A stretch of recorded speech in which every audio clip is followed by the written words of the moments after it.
चमचुला के प्रयत्न से पार्वती जी की आज्ञा पाकर तुम्बुरुक का विंध्याचल पर्वत पर शिव पुराण की कथा सुनवाकर विद्युग्न का पिशाच योनि से उद्धार करना तथा उन दोनों दंपति का शिवधाम में सुखपूर्वक होना।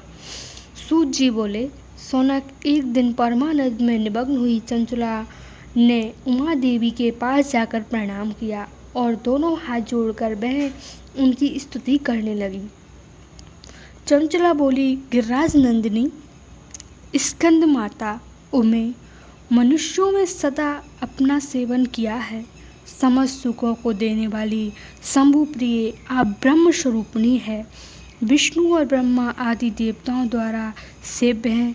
आप ही सगुणा है, आप ही निर्गुणा है, आप ही सूक्ष्म सच्चिदानंद स्वरूपिणी आगा प्रकृति है। आप ही संसार की सृष्टि, पालन और श्रृंगार करने वाली है। तीनों गुणों का आश्रय भी आप ही हैं।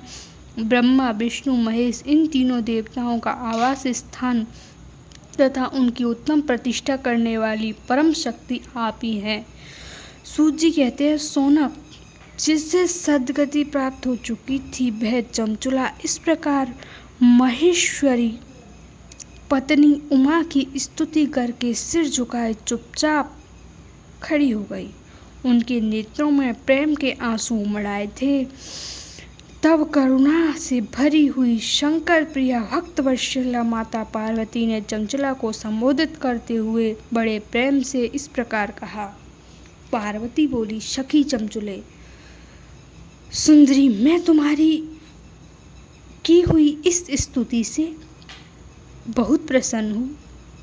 क्या वर मांगती हो? तुम्हारे लिए कुछ भी अधेय नहीं है, कुछ भी दे सकती हूँ आपके लिए। चंचला बोली, निष्पाप गिरिराज कुमारी, मेरा पति विद्युग्न इस समय कहाँ है, उनकी कैसी गति है, यह मैं नहीं जानती। कल्याणमयी दीनवत्सल्य, मैं अपने उन पति देव से जिस प्रकार संयुक्त हो सकूँ वैसा ही उपाय कीजिए। महेश्वरी महादेवी, मेरे पति एक शूद्र जातीय वेश्या के प्रति आसक्त थे और पापों में डूबे रहते थे।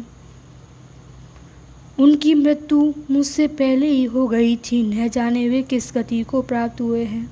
गिरिजा बोली, माँ पार्वती बोली, बेटी, तुम्हारा विद्युग्न नाम वाला पति बड़ा पापी था। उसका अंतकरण बड़ा ही दूषित था। वेश्या का उपभोग करने वाला वह महामूढ़ मरने के बाद नरक में पड़ा है। अगणित वर्षों तक नरक में नाना प्रकार के दुख भोग कर वह पापात्मा अपने शेष पापों को भोगने के लिए विंध्याचल पर्वत पर पिशाच हुआ है।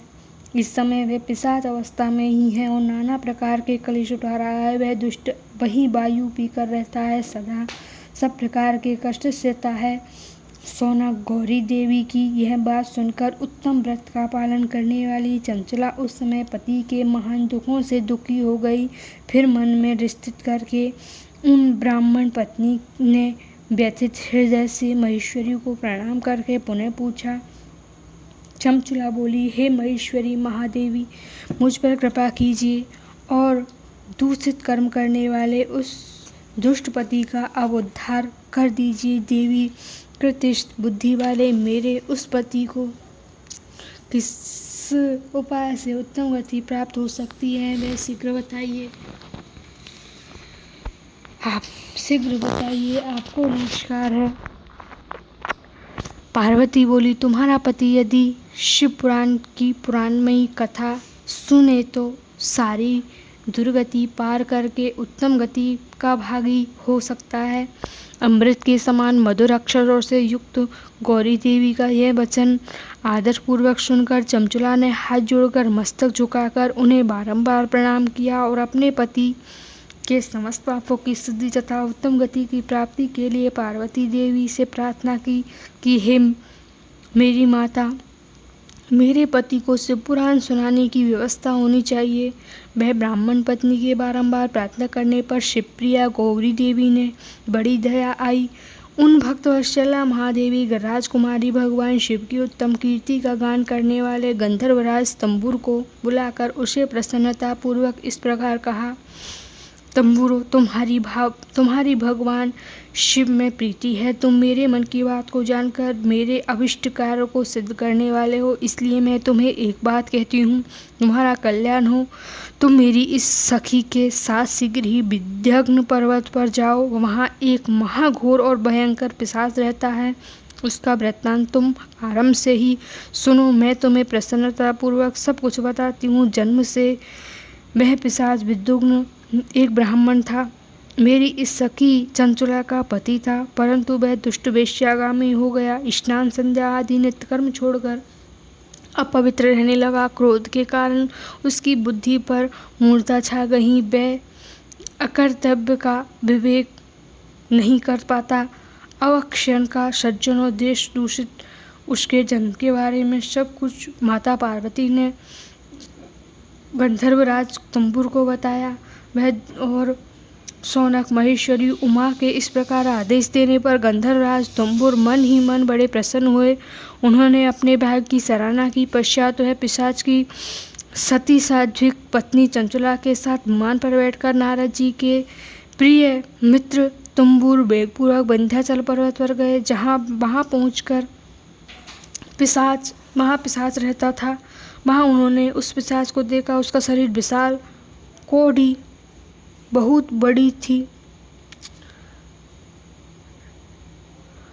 कभी हंसता, कभी रोता, कभी उछलता। उसकी आकृति बड़ी विकराल थी। भगवान शिव की उत्तम कीर्ति गान करने वाले महाबली तंबुर ने उस अत्यंत भयंकर पिशाच को फांसों से बांध दिया। तदंतर तंबुर ने शिवपुराण की कथा वाचने का निश्चय करके महोत्सव युक्त स्थान और मंडप आदि की रचना की। इतने में ही संपूर्ण लोकों में बड़े वेग से यह प्रचार हो गया कि देवी पार्वती की आज्ञा से एक पिशाच का उद्धार करने के उपदेश से शिवपुराण की उत्तम कथा सुनाने के लिए तंबुर विंध्या पर्वत पर गए हैं। फिर तो उस कथा को सुनने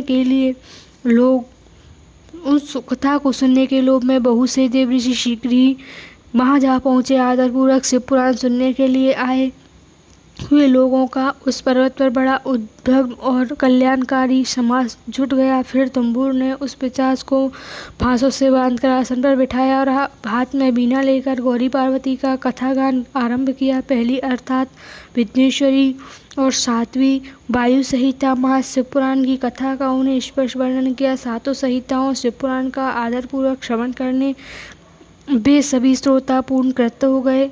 उस परम पुण्य शिवपुराण को सुनकर वह पिशाच अपने सारे पापों को धोकर पिशाच शरीर को त्याग कर फिर तो शीघ्र ही उसका रूप दिव्य हो गया।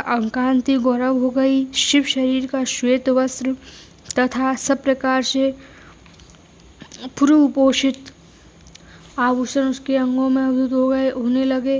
त्रिनेत्रधारी चक्र सुलेख रूप है। उस प्रकार दिव्य देहधारी होकर श्रीमान विद्युग्न अपनी प्राण वत्सला चंचला के साथ स्वयं ही पार्वती वल्लभ भगवान शिव का गुणगान करने लगे। उसकी स्त्री इस प्रकार दिव्य रूप सुशोभित देख वे सभी देव ऋषि बड़े ही उनका चित्त परमानंद में परिपूर्ण हो गया। भगवान महेश्वर का वह अद्भुत चरित्र सुनकर वे सभी श्रोता परम कृतार्थ हो गए। प्रेम पूर्वक श्री शिव का यशोगान करते हुए अपने अपने धाम को चले गए। दिव्य रूपधारी श्री विद्युग्न भी सुंदर विमान पर बैठकर प्रियतना के साथ बैठकर सुखपूर्वक आकाश में स्थित होकर बड़ी शोभा पाने लगा। तदंतर महेश्वर सुंदर मनोहर गुणों का गान करता हुआ वैभव अपनी प्रियतमा तथा तंबुर के साथ शीघ्र ही शिवधाम जा पहुंचा। भगवान महेश वहां पार्वती ने प्रसन्नतापूर्वक विद्युग्न का बड़ा सत्कार किया और अपने पार्षद बना लिया।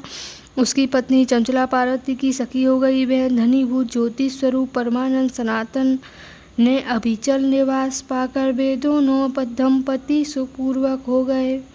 बोलो भोलेनाथ की जय। शिव पुराण का महात्म इतना अधिक श्रेष्ठ है कि सभी पुराणों में श्रेष्ठ शिव पुराण का महात्म है कि वह पिशाच अपने पूर्व जन्म में किए हुए और उस पिशाच पहले ब्राह्मण योनि में गलत कर्म किए, फिर राक्षस योनि में, और केवल शिव पुराण का महात्म सुनने से वह दिव्य रूप शरीर धारण करके भगवान भोलेनाथ का पार्षद हुआ। अगली कथा आगे की वीडियो में। जय भोलेनाथ।